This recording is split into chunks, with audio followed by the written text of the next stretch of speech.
Stock value in final accounts, सारे vouchers entry और even adjustment entry के journal voucher ये करने के बाद में आपको स्टॉक अकाउंट का वैल्यू अगर इन्वेंट्री इंटीग्रेटेड नहीं है, आप सिर्फ फिनेंशियल अकाउंट्स कर रहे हैं, तो आपको क्लोजिंग स्टॉक का वैल्यू भी एंट्री करना है।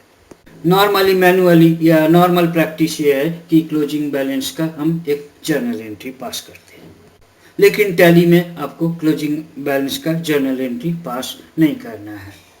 आप सिर्फ स्टॉक स्टेटमेंट में जहां ओपनिंग बैलेंस डाले हैं वहां क्लोजिंग बैलेंस भी डाल सकते हैं। टैली में एक खास बात यह है कि आप कई डेट के क्लोजिंग बैलेंस डाल सकते हैं। जैसे कि अगर आप क्वार्टरली स्टेटमेंट बनाते हैं तो हर क्वार्टर के एंड का क्लोजिंग बैलेंस उसमें डालें, ताकि कोई भी क्वार्टर का स्टेटमेंट आप निकाल सकते हैं। पिछली क्वार्टर का भी स्टेटमेंट आप इजीली निकाल सकते हैं, क्योंकि हर क्वार्टर का फिगर आपके पास में अलग अलग है। क्लोजिंग स्टॉक आप एंट्री करेंगे जो स्टॉक अकाउंट का स्टॉक का लेजर अकाउंट है, जिसमें आप ओपनिंग बैलेंस एंट्री किए हैं, उसी लेजर अकाउंट मास्टर में आप क्लोजिंग बैलेंस एंट्री करेंगे। तो जाहिर है आपको वो लेजर अकाउंट ऑल्टर मोड में खोलना पड़ेगा। आप गेटवे ऑफ टैली में अकाउंट्स इन्फो, उसमें लेजर सिलेक्ट कीजिए, फिर close stock in hand account जिसमें क्लोजिंग स्टॉक का फिगर रहता है, उसे सिलेक्ट कीजिए और ऑल्टर प्रेस कीजिए और उस अकाउंट को सिलेक्ट कीजिए।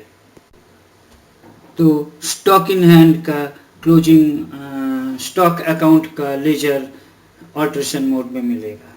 उसमें ओपनिंग बैलेंस आपका डाला हुआ ही है। अब क्लोजिंग बैलेंस में आप डेट क्लोजिंग बैलेंस फील्ड में आप पहले डेट टाइप कीजिए, जिस डेट का क्लोजिंग बैलेंस एंट्री करना है, और फिर क्लोजिंग स्टॉक का वैल्यू एंट्री कीजिए।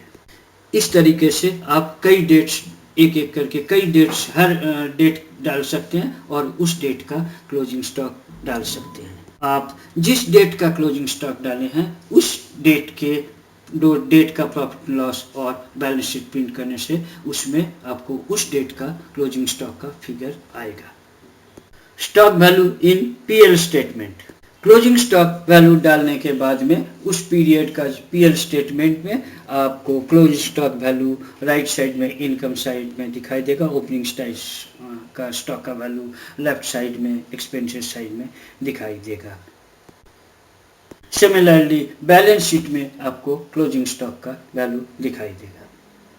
इसलिए जरूरी है कि बैलेंस शीट या प्रॉफिट लॉस करने के पहले आप क्लोजिंग स्टॉक का वैल्यू डालें, यानी लेजर अकाउंट में स्टॉक लेजर अकाउंट में क्लोजिंग स्टॉक का वैल्यू क्लोजिंग डेट और वैल्यू एंट्री करें।